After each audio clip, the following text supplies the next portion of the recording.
I was very touched when I landed at the airport and so many fans were there waiting for me. I was very happy to see them, and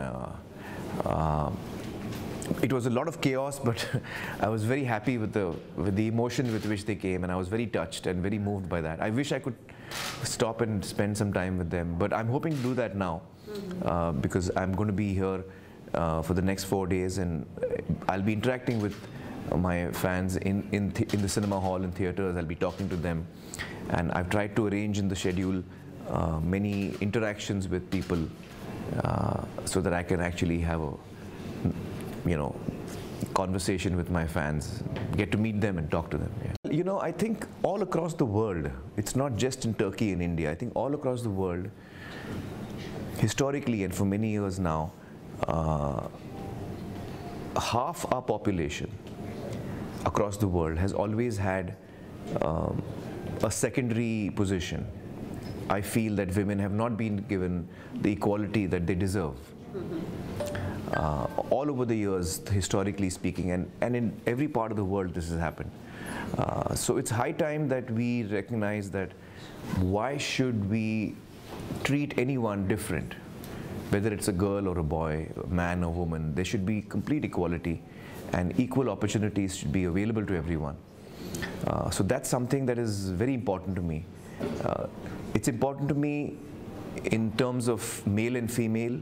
It's important to me between, people who are less privileged and more privileged. I think that I believe in equality for everyone. It doesn't matter what your race is, Well, I have read a little bit about the Ottoman Empire, but most of my reading in history has been about Indian history.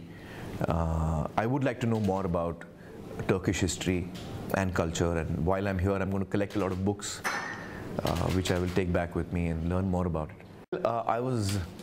This is some years ago when I started getting messages from my fans in Turkey and on the internet and from other places, and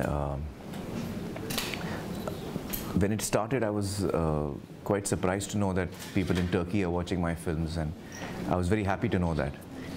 And then it started growing a lot, and I realized that it's a fairly large number of people here in Turkey watching my films.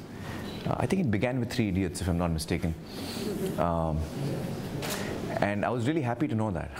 I was really thrilled. And then on my Facebook and Twitter, I get a lot of messages from people from Turkey, and they've been telling me over the years to come to Turkey, and they've been requesting that my films should release in Turkey on the same day as India and the rest of the world. And so I'm very happy that it's finally happening, and I'm here. I've been wanting to come here for many years now.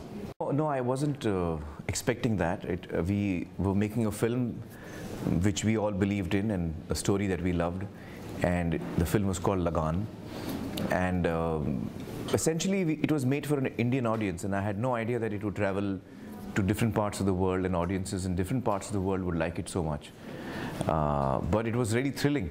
It was very thrilling to know, to get to know that people from different parts of the world have really loved the film, and then it went to the Oscars and was nominated there, and all of us were very happy and thrilled with that. We were not expecting it. I'm really happy to know that. And I've done 2 films specifically which are to do with education. One of them is called Tare Zameen Par, which is about childcare and education for primary children, for very small kids. It deals with children of a very young age. And Three Idiots is the other film, which is more about higher education and the dreams and aspirations of students of in their teens, 19, 20, young kids. So I've done 2 films which are about education, and I'm really happy to know that those films are screened here in schools and colleges for kids.